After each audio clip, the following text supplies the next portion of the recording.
Egbert was born in 770 AD. He was the son of Ealhmund, the King of Kent.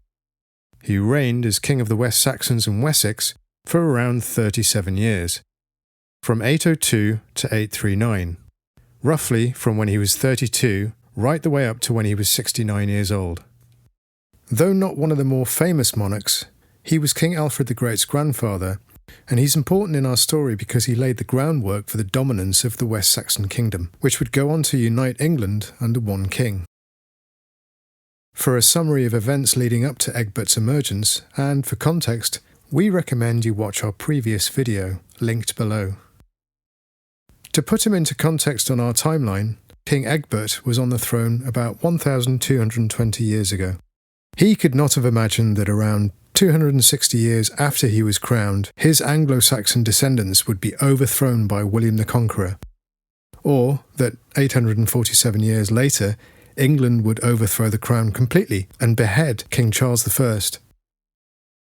Some historians think he was of pure royal stock, descended from a long line of Wessex kings going all the way back to Cerdic of Wessex, the founder of the House of Wessex, who reigned from 519 to 534, about 120 years or so after the Romans had left Britain.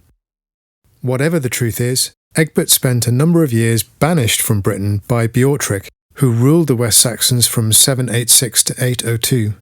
Beorhtric had ascended to the throne after the murder of King Sinewulf. Beorhtric and Egbert both vied for the throne, but Beorhtric was an ally of Offa, King of Mercia, which at the time was the dominant kingdom in England. Egbert is thought to have spent this time in the court of Charlemagne, learning the ropes of good governance. Charlemagne is better known for being king of the Franks and later the first Roman emperor of Western Europe, a precursor to the Holy Roman emperors that came later. Charlemagne maintained influence in Northumbria and supported Offa's enemies in the south of England, so it's perhaps no surprise that he welcomed Egbert into his court. In 796, Offa died, followed 6 years later by Beorhtric in 802. Opening up an opportunity for Egbert to claim the throne. Egbert's claim was strong, and it's possible he had the support of his benefactor Charlemagne and, by extension, given Charlemagne was crowned Roman Emperor in 800, Rome itself. After he was crowned, Egbert, by then in his late 20s or thereabouts, set about removing Wessex from Mercia's sphere of influence, and did as much as he could to establish himself as an independent ruler.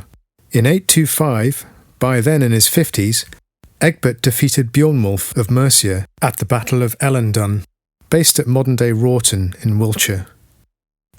This was a significant victory, as it seems to have knocked out the Mercians in the race for supremacy. Egbert went on to win more battles, after which Kent, Essex, Sussex and Surrey all submitted to him.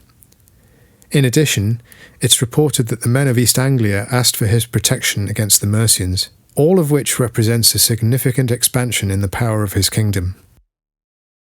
The previously mentioned Beornwulf himself made an attempt to recover East Anglia, but was slain in around 826 after attempting to put down a rebellion there. A few years later, in 829, Egbert went for broke and invaded Mercia itself, driving the Mercian king, Wiglaf, into exile. He then invaded and pillaged Northumbria, forcing the king there to submit to him. From 830, as he approached his 60s, Egbert invaded Wales and extended West Saxon influence there. In the same year, though, it started to go slightly pear-shaped for Egbert, with the Mercians rising up against Wessex rule and the return from exile of Wiglaf, who brought Essex back into the Mercian sphere of influence. After this, it seems Egbert decided to maintain good relations with Mercia, perhaps sensibly calculating that peace was better than war with the still mighty kingdom.